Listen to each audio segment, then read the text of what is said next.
Bueno, la última vez que yo vi a Iker con su mujer fue hace 2 años en un acto precioso de la Antena de Oro, que son la que has recibido tú este año, Isabel, que además es la que dan los profesionales a los profesionales. Es decir, no es solo política, no es tal. Y además que acabó, y luego nos saludamos, con el himno nacional y el himno de Ucrania, que fue especialmente bonito. Y Iker recibía su premio, y si no acabo diciendo viva España, pues sería España viva o algo parecido. Dije viva España, dije viva Sí, España. señor, me acuerdo de aquello. Y estuvimos hablando, pero poco tiempo, y no nos habíamos visto desde entonces. Sí. Pero después de lo de Valencia, con Valencia se está produciendo algo parecido, se está produciendo algo con lo que pasó con el 11M. Es una cosa tan escandalosa. Y además hay tantas cosas que tapar que como entres en ese avispero, te van a machacar las avispas, las abejas, los zánganos, etcétera. Y anteanoche te estaba viendo en ese programa, digamos, un poco radiofónico que comentábamos. Muy radiofónico, porque viene de la radio.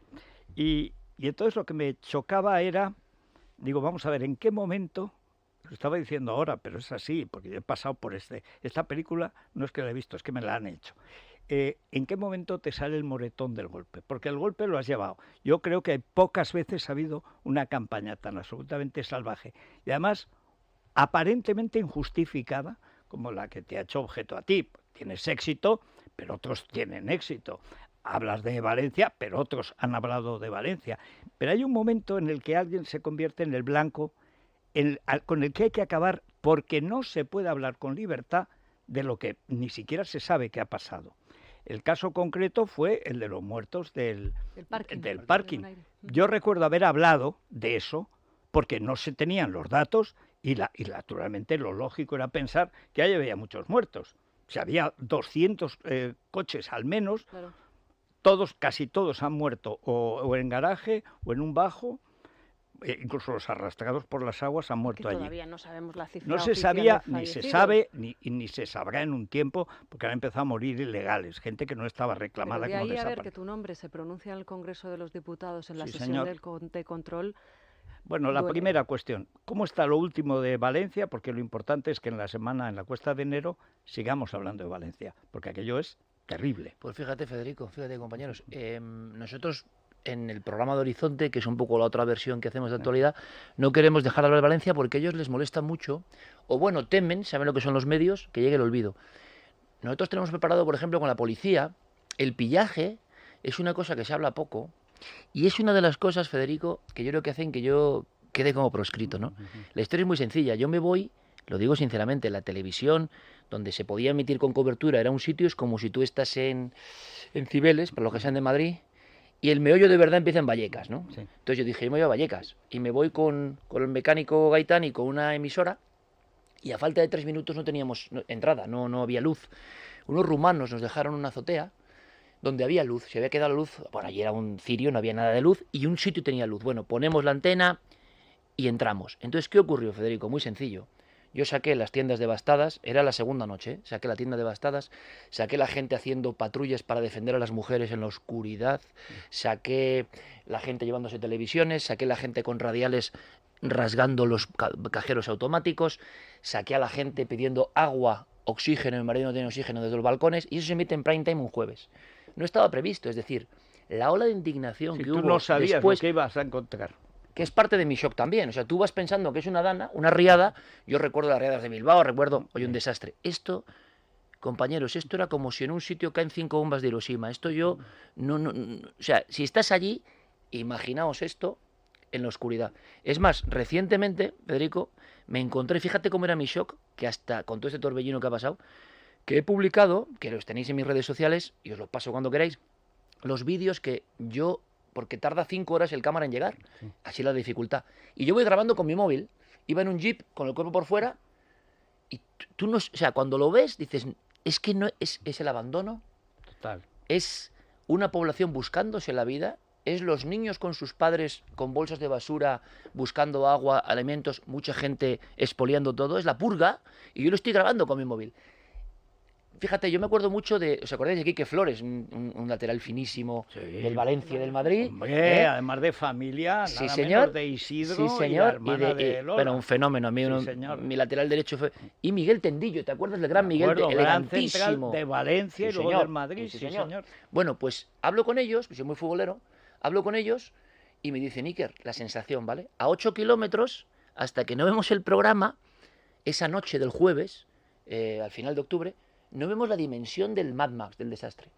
Mi sensación, Federico, mi sensación, ese programa causa tanto lío, tanta gente indignada, que a mí ya me ponen un poco algunos la cruz, porque igual eso no se podía contar. Lo que se estaba contando hasta ese momento televisivamente era una lluvia, o algún desaparecido, un coche. No, cuando estás desde dentro, de noche en Paiporta. Y luego hay un problema grave, que es que Defensa dijo que no se podía llegar, que no podía llegar el ejército, y yo aparezco ahí con una furgoneta. Eso es. Claro. Y ahí empiezan los problemas. Hay una cuestión, fíjate, yo le pregunté la mañana siguiente al alcalde de Utiel. Le digo, ¿y ustedes cómo se van a defender de los saqueos? Pues yo he vivido en América, yo sé lo que pasa en Miami, a pesar de toda la cuestión de seguridad que hay, pero lo primero que hacen es prevenir los saqueos, porque el ser humano es como es, que es inhumano cuando puede permitírselo. Digo, aquí va para ustedes con este desastre. Y entonces él me dice, mira, lo hemos pensado, pero la orografía del pueblo es que ahí la parte central está arriba, en un monte, y luego la parte de abajo, que es la que prácticamente está negada, pues no es donde vive la gente. De manera que hemos perimetrado, que es como es un horrendo neologismo, pero en fin, perimetrar es simplemente rodear. Hemos rodeado con policía y guardia civil aquello y no ha entrado nadie en las casas porque mucha gente había abandonado porque se caían y de hecho las tuvieron que derruir después. Pero claro, yo pensaba, esto pasa en un pueblo pequeño, en una colina, en esa inmensa llanura de Valencia, que es todo lo que rodea la capital, Valencia, todo, donde hay 500.000 de personas o más viviendo. Eso, ¿cómo lo vas a controlar? Imposible. Y me di cuenta también desde el principio que lo de los rateros les sentaba fatal, porque había que decir que era gente inocente, que el cambio climático lo había negado. No, era una catástrofe de origen humano, porque no se habían hecho las obras que, por ejemplo, hizo Franco en el 57, que querían quitar otra vez el cauce nuevo del Turia y hacer que pasara por el centro de Valencia, hablaríamos de 100.000 muertos.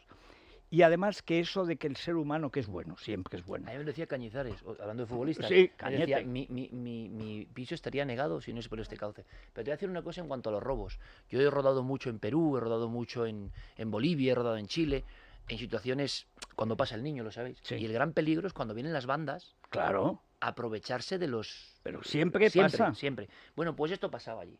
Hazme caso que esto pasaba allí. Entonces, ¿qué ocurre? Me di cuenta que era también contar una información un poco delicada.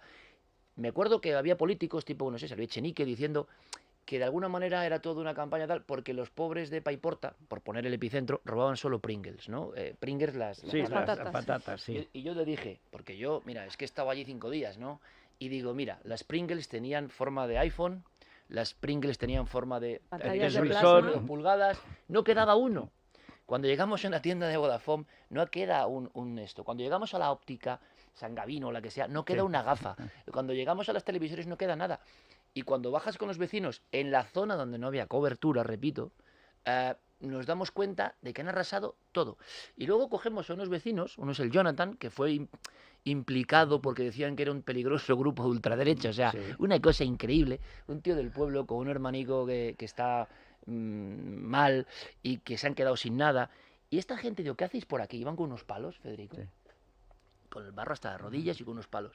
Y dice, no, protegemos a las mujeres cuando tenemos que ir a buscar leche, a buscar... Y tú dices, esto en España en el 2024, claro. O sea, de la gente, nosotros, no os voy a engañar, yo cuento aquí, cuando yo llego allí, y las imágenes están, y quien quiera las puede ver, hay calles, Federico, en Sedaví, en Alacuás, en tal, donde yo os hablo de que llego el jueves, por tanto han pasado 2 días, 48 horas, esa gente, no veo a nadie, perdonadme, no veo a nadie ayudando, ellos, el pueblo. Había torres de coches que impedían entrar. Entonces yo he llevado personalmente, no es en plan héroe, lo hubiera hecho cualquiera de vosotros, leche, agua, tal.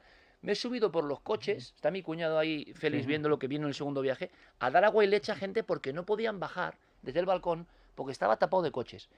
Esos coches, me decían los vecinos, por ejemplo en la calle Otto Fleming en Pamporta, habían sido reventados con gente dentro, para robar. Y cuando yo estoy ahí grabando, que esto no lo he contado, viene una gente y yo estaba diciendo, joder, ¿cómo es posible que la gente, pues eso, como en lo peor de Perú, en lo peor de Honduras, no respeta a los muertos y robe? Y justo veo 3 tipos, todo esto entre sombras, se quedan parados, yo me quedo parado, me reconocen y digo, ¿qué hacéis aquí? Y me dicen, no, es nuestra furgoneta. No era su furgoneta, evidentemente. Es decir, como si fueran de verdad limañas de la noche, la gente bajaba y no había control. La Guardia Civil, Federico, Isabel, los 16 coches que tenían estaban anegados, iban andando.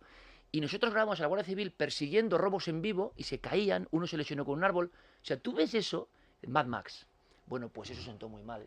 Claro, es que antes has citado, yo recuerdo también que le dije al alcalde, y luego lo repetí, y hemos entrevistado a Fulgencio Coll, que es el que creó la UME, que ahora es de Vox en Baleares, pues que crea la UME, que tenía obligatoriamente que haber actuado desde el primer día.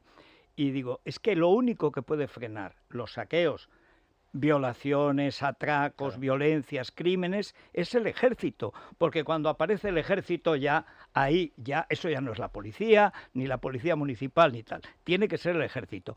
Y se negaron a llevar al ejército porque lleva la bandera española, y esa es la madre del cordero. Y se negaron a dar la emergencia nacional porque implicaba el estado de alerta, y el estado de alerta tiene que intervenir el ejército coordinado por la UME. En Bétera está la aviación española, con esos helicópteros enormes que son helicópteros de guerra. Había gente en las azoteas y llamaban llorando porque no podían salir a socorrerlos. Posteguillo, que hizo un discurso extraordinario, que es que vivía allí, dice, bueno, es que era el tercer día y no venía nadie. Y solo los voluntarios, y acabaron yéndose él y su mujer con el ordenador y un poco de ropa andando a Valencia, y no había nadie. Y el ejército acuartelado esperando, y no les han dejado ir. O sea, ahora han dejado hacer medio puente o puente y medio, pero la clave es que los socios del gobierno no podían permitir el ejército español allí, y encima el rey aplaudido porque el rey va y repite, y Sánchez huye, que la famosa conspiración ultraderechista del tío con palo de una fregona, no creas que la conspiración era fuerte. Y eso lo publican todos los medios, tiene que decir que aquí, claro, como todo es bulo y tal, pero el asunto es el siguiente, cuando yo llego allí, yo creo que el impacto, Federico, es que tú crees, vale, ha habido un desastre, han pasado 48 horas, vas a ver un montón de camiones militares, de bomberos, de... Nada. Os doy mi palabra, yo he publicado 10% de lo que grabé, no había nadie en muchos pueblos. Y la sensación esa, que imagino que muchos en Madrid recordamos de cómo estaba la gente en el 11M, ¿no? Esa sensación de zombie, de no saber muy bien lo que pasa. Se ha ido tu familia a veces al garete, la casa, todo, y la gente, pero ya han pasado 48 horas. Y yo digo, pues ¿cómo habrá sido anteriormente? Nosotros llegamos y decimos, no es humano lo que está pasando, no se avisó. Yo aquí pienso personalmente, ¿no?, que aquí no se salva nadie. No se avisó bien y no se ayudó después. Entonces tú me dirás, ¿qué haces? Sobre todo porque tú puedes decir, ha habido errores antes, que en eso yo creo que es un error que los medios insistamos. ¿Qué pasó antes? No, ¿qué pasó después? Primero, no se habían hecho las obras que había que hacer. En el plan hidrológico de Aznar, que se carga Zapatero nada más llegar, estaban todas las presas necesarias para que no hubiera ni una riada más. Habrá riadas, pero encauzadas. Barranco del Pollo es menos de lo que cobra Broncano por su exclusiva en eso. Era simplemente limpiar el cauce. No los pueden limpiar porque la madre naturaleza exige que el agua fluya. Ya ha fluido con 220 muertos y media provincia de Valencia destruida. Pero el problema de fondo es después. ¿Por qué no hay coordinación? Porque el tonto de Mazón le dice Sánchez, que es más malo que un dolor, bueno, pues encárgate y tú me vas diciendo. No, la obligación era de intervenir el gobierno central desde el minuto 1, porque afectaba a más de una comunidad autónoma, a Aragón, a La Mancha, a Cataluña, a Andalucía, y no intervino. Y aún así es la situación muy grave. Dime si no era grave la situación en Valencia. Es que, Federico, Isabel, si tú vas allí, yo no sé qué ha pasado, porque luego sabéis lo de los tornados, tal cosas, que dices, joder, pero esto... Bueno, en la zona de Chiva, que también grabé Chiva, Cheste, toda esa parte, había sillares como este estudio del siglo XIX, de esa piedra de cuando las cosas se hacían como tenía que hacerse, y había un agujero como esta mesa que tenemos aquí en el radio, del agua. Entonces tú dices, pero ¿pero qué ha pasado aquí? O sea, es decir, una cosa es una riada y que arrastre, y otra cosa es los fenómenos que vimos de no sé qué pudo ser eso, de violencia. En Chiva tienen un santo, por cierto, que decían que menos mal que ha sobrevivido a 3 riadas, pero este era algo único, y siguen pensando que les protegió, ¿no? Pero si tú ves esa parte, ¿sabes cómo es nos lo contó? todo. La explicación nos la dio el que es el presidente del Colegio de Ingenieros. Dice, al no limpiar los cauces, eso se llena de broza, de ramas, de piedras. Entonces, en el Barranco del Pollo no hay una riada, hay un tapón. Se va creando un tapón enorme y cuando por fin estalla, no es un disparo, es un explosivo que se lleva por delante todo. Por eso hace esos agujeros. Pero árboles enteros, gran cantidad de piedras y además a una velocidad vertiginosa. Claro, aquello es que lo voló todo en segundos.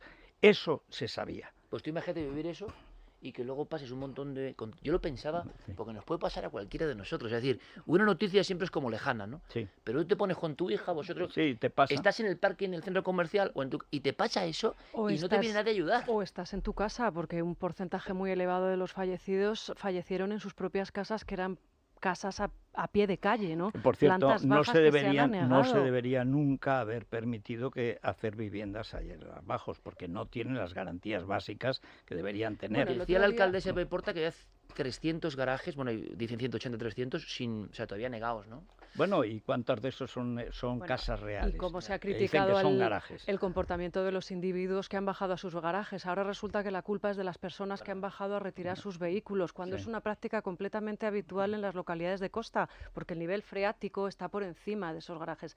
Se te achaca también muchas veces el término conspiración, ¿no? Las teorías conspiranoicas. Sí. ¿Tú crees que esto es un antes y un después a todo este tipo de, por ejemplo, que son una alerta, nos obliguen a meternos en nuestras casas y que si salimos de nuestras casas ahora la culpa sea del individuo, del ciudadano? Yo creo que esto no es un desastre, no sé, porque los medios tienen una fuerza tremenda para que todo pase, pero yo pienso que esto es como un Rubicón, decían los, ¿no? Sí. Un paso hacia otro lado.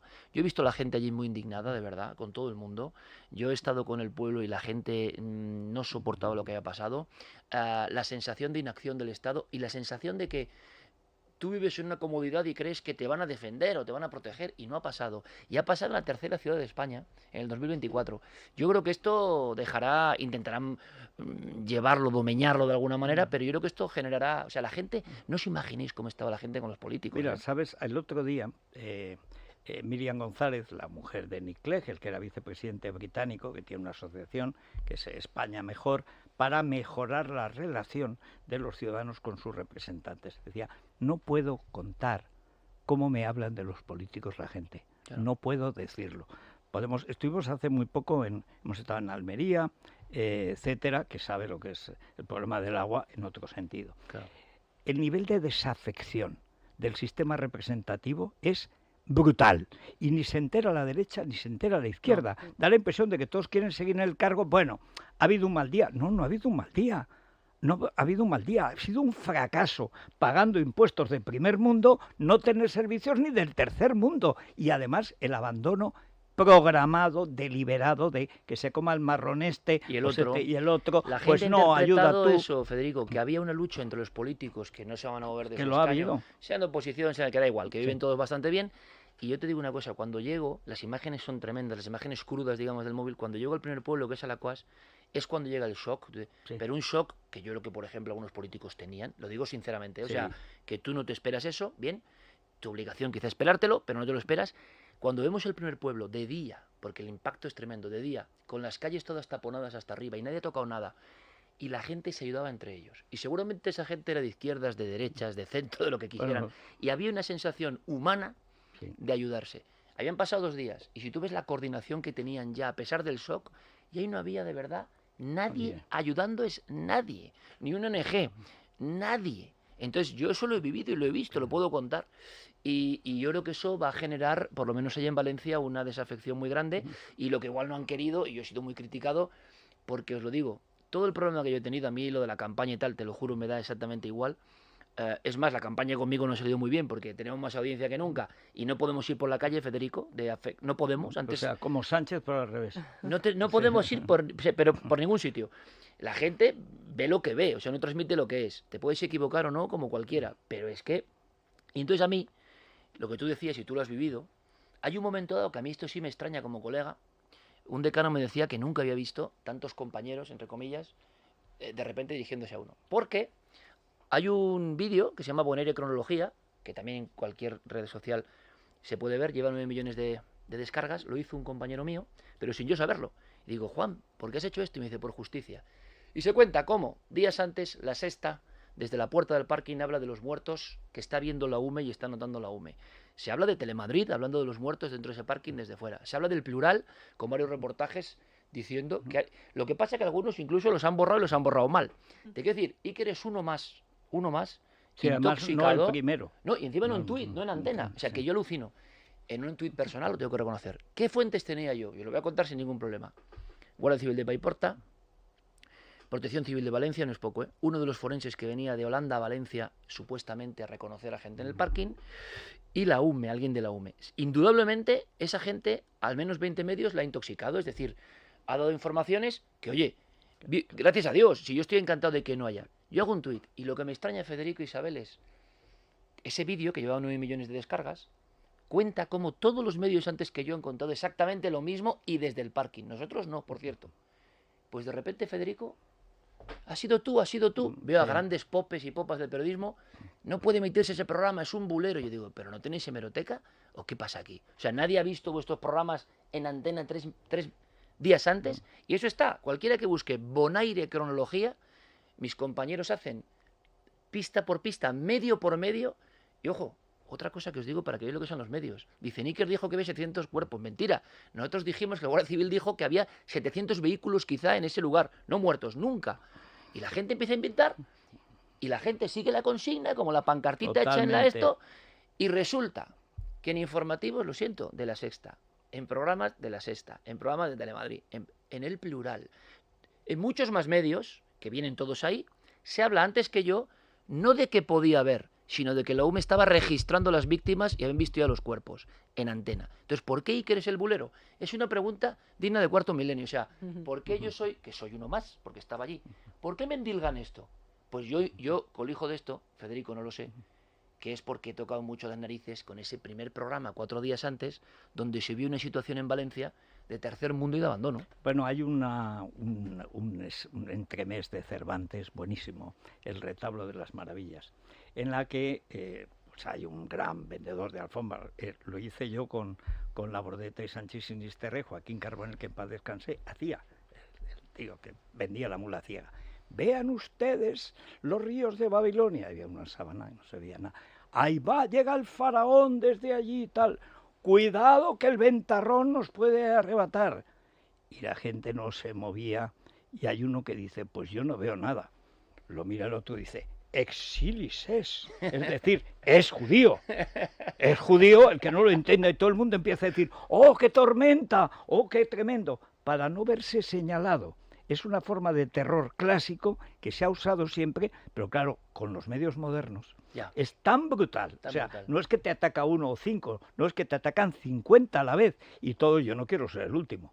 Claro, casi a lo mejor el primero. ¿Has vuelto o vas a volver a Valencia? ¿Tienes Volvimos. Volví, mi productor Félix, que es como un hermano para mí que está aquí, y Carmen vuelven. Ellos viven en la Comunidad Valenciana, bueno, han vivido muchos años, y cuando llegan, ya 3 días después, imaginaos lo que era, que iban así. O sea, no puede ser, no había cambiado nada. Ahora se habrán hecho cosas, pero la primera semana, claro, y yo, la duda que siempre he tenido es, ¿cuánta gente, de verdad, falleció y se pudo salvar, depende de su circunstancia? Sí, señor. Si hubiera habido una intervención inmediata, lógica, de, oye, militares, a tope. Pues es una pregunta que hay que hacerse, ¿no? Bueno, pero ¿por qué no se limpiaban los cauces? ¿Por qué se creó ese tapón? ¿Por qué no fue el ejército desde el primer momento, como era legalmente la obligación? Pero si es que además nos lo han contado 2 generales, no de los que han ido ahora, no sé a qué, a hacer el Canelo con Mazón, cuando no tienen ni mando militar, ni mando civil, ni mando legislativo, no sé qué van a hacer, el ridículo. Pero nos lo han contado, aquí hubo una deliberada desatención por un fin político. Pues es terrorífico. Tal vez muchos de los que lo hicieron no pensaron la magnitud del desastre, pero lo hicieron. Y ahora ya es todo tapar tapar para que nadie diga lo que realmente pasó, que es estremecedor. No ha habido nada igual en la historia moderna de España, pero en ningún sentido. Claro, antes limpiaban los cauces, hasta los romanos los limpiaban. Pero hay una cuestión de fondo que es la desinformación, de la que hablaba el otro día el siniestro narco, bulero del régimen de Maduro, que es Rodríguez Zapatero. Es que la desinformación la desinformación es la información oficial. Que es desinformación, ha sido desinformación pura, lo único puro. Se ha mentido sobre Valencia, se sigue mintiendo sobre Valencia, no hay información, y no será por falta de medios, del día a día de Valencia, no ha llegado ninguna ayuda, no se sabe cuándo va a llegar, los bancos están esperando que les den una orden, no ha llegado ninguna orden, y están esperando a ver políticamente lo que pueden sacar. A la Navidad. Nosotros tenemos, vamos a seguir, y hay gente que no le ha llegado nada, hay gente que come de misericordia, y hay gente que ha perdido todo y no sabe qué pasa. Y eso es una sensación tremenda, ¿no? Me imagino que es una sensación peligrosa también socialmente, ¿no? Entonces hay que encauzarla como se pueda con los medios que se tenga, ¿no? Sí, pero sobre todo la claridad. O sea, lo primero, la verdad. No sé si la verdad os hará libre, pero menos te permite respirar. Que es... En fin, esto de Valencia, yo estoy contigo. Si todo parece lo que es, esto va a ser un antes y un después, pero para la democracia española en general, ¿eh? Pues yo, Federico, tengo esa sensación. Te lo digo personalmente, no soy un experto en política. Cuando estaba por allí hice algunas fotos, hay una que reflejo mi sombra. Es que esas estructuras son de ciudad, no es pueblo, es mucho más impresionante. Porque Chiva, Utiel, bueno, pero Paiporta, Sedaví, Alfafar, son ciudades como otra cualquiera. Y tú ver esas ciudades que parece Chernóbil, y ¿sabes una cosa que era tremenda? No había una voz. O sea, no había una voz. Era algo... Entonces tú caminabas, yo caminaba, estaban los grupos que sabías que iban a robar, te cruzabas con ellos, algunos te decían, Iker, te sigo y tal, tú te quedas un poco así. A ti te sigue la Guardia Civil. Sí, pero eso nos pasó, ¿no? Yo ahí, claro, no había nadie y eran bloques, la sensación es bloques como el de cualquier ciudad de España, no un pueblito aislado que dices, bueno, qué desastre. No. Y las tiendas arrasadas, ni una sola luz, y lo que más me impresionó es el silencio, fíjate, no había una voz, nada. Eran lugares muertos, ¿no? Entonces yo creo que es una ciudad, es una zona pequeña dentro de España, digamos, pero lo que ha pasado, Federico, es brutal, y yo, como decía, creo que es un Rubicón, la gente se ha sentido absolutamente no representada, y ese inicio que se decía del pueblo salva el pueblo, la gente ha creído que, pero claro, también se domina eso, ¿no? El pueblo, no, y aparte el pueblo no salva al pueblo, salvo que el pueblo cree instituciones duraderas que actúen, porque el calentón lo tiene cualquiera. Claro. Pero luego, bueno, Iker, ese silencio, la única solución es hablar. Hablar y salir y contar y además a las penas puñaladas. O sea que mucho ánimo, enhorabuena por el trabajo y nos veremos en cualquier Y vuelve otro día con Carmen y ya hablamos de cuarto milenio, de Horizonte, del Real Madrid, de lo que os apetezca. Oye, ¿sabéis una anécdota buenísima? Estáis aquí en un sitio maravilloso, por cierto, me encanta, os admiro mucho. Creo que levantar un grupo de la nada es algo heroico y mi felicitación. Pero fíjate, yo es que sigo jugando, voy a cumplir 52 años, pero sigo jugando y juego ahí al lado, ¿sabes, Federico? Ahí al lado hay unos campos y yo juego ahí y me viene muy bien. Fíjate, para estos momentos de tribulación un poco, de ver cómo todos los compañeros o el 90% de repente, sin saber de qué hablaban, han intentado atacar, yo voy al fútbol y soy feliz. Bueno, hay mejor gente. Muchas gracias, Iker. Bueno, muchas gracias a todos ustedes. Hasta mañana a las 6, pásenlo bien.